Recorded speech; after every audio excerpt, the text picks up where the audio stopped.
Hey YouTube.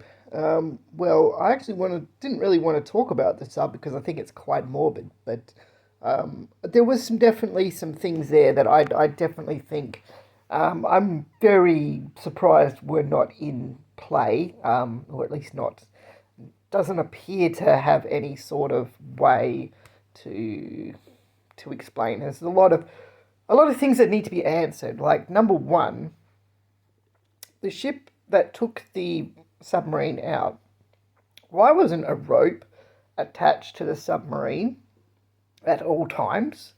Like a big, either a steel cable or just a rope, but just something to say, this is where the sub is. We can find it because we've got it attached to a rope. And if all else fails, we can pull that thing out of the water. So if the sub did fail, or there was like communication between the sub and the boat, and I said, look, we've got a problem, and we can't resolve it down here. The boat would go, well, we're taking emergency action and bringing you back to the surface. Like, why was there no rope? That's number one. It really, I cannot understand why you would could take someone out to dangerous depths and performing dangerous feats and not have any safety features or safety thoughts in mind.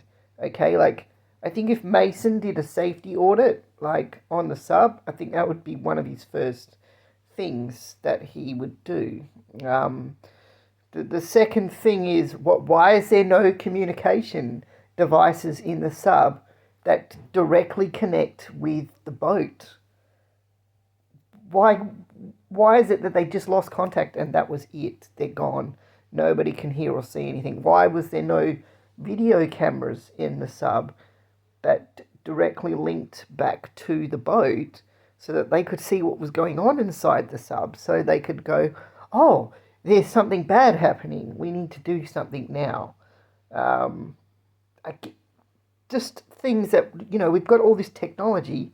I don't see why we're not using it. It's crazy, right? Am I crazy for thinking that? Am I like, we do it for the space shuttles, like or the spaceships now, like you see in the spaceships, they've got cameras in the crew compartments, they've got tracking devices, they've got everything, they've got communication devices, everything you can think of. And that's for something like that we don't have a huge amount of control over. But when something like a sub, which we have plenty of knowledge and know-how on how to operate and use and do things with, why isn't that these people didn't take any safety considerations into mind? What was the other one? There was something else of importance. Um, why is there no EPIRB on the sub? Why is it that there was no Mayday button that you could go, oh, all else has failed, the rope's cut, the vessel's going down, we can't stop what's happening, EPIRB button, so we can locate the sub immediately after that happened. Like, again, I don't understand how that wasn't considered. It seems like some serious design flaws there. Seriously bad design flaws.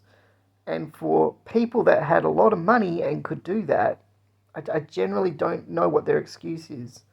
Especially when you're putting people's lives at risk. Like, you're taking people down to, your own crew, and then you've got, passengers. Like, where's the regulatory body?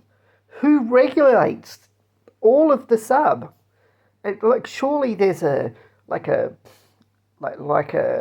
aquatic uh, people who look. I can't think of it right now. I just worked last night, so I can't think of it right now. But I'm sure that there's a regulatory body that manages ships and safety and etc. Like, why weren't they discussed and said, look, hey, you mind looking the sub over and this plan we've got and everything and how we're going to do this, and see what you think and come back to us and tell us what you think? Because I'm pretty sure they would definitely come back and say, yeah, nah,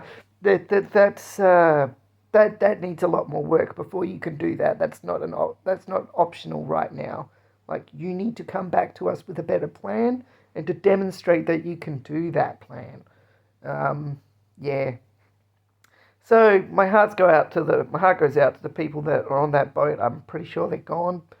I have no illusion as to think what possibly, yeah. My suspicions are the hull cracked, um, water gushed in, the sub sank and killed everyone on board.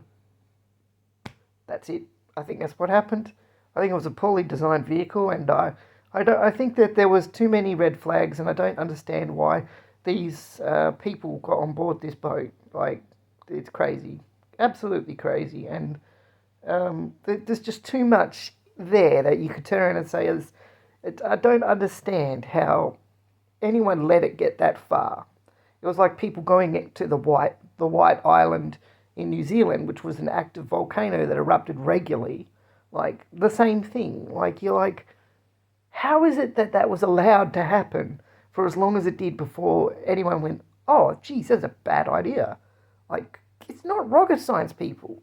Don't put your life on the line. Think things through. If you're going to do a dangerous task, plan it out properly. Have at least 2 or 3 other groups of people review your plan to make sure that it's safe. Because I'm sure it's like doing a resume. It's like you need other people to look at it and go, okay, what can we see wrong with it? We're going to be overly critical to the point where we want to make sure that if you're going to do this thing, it is going to be with the utmost thought that we're not going to die in the process of doing it. So that's it. Peace.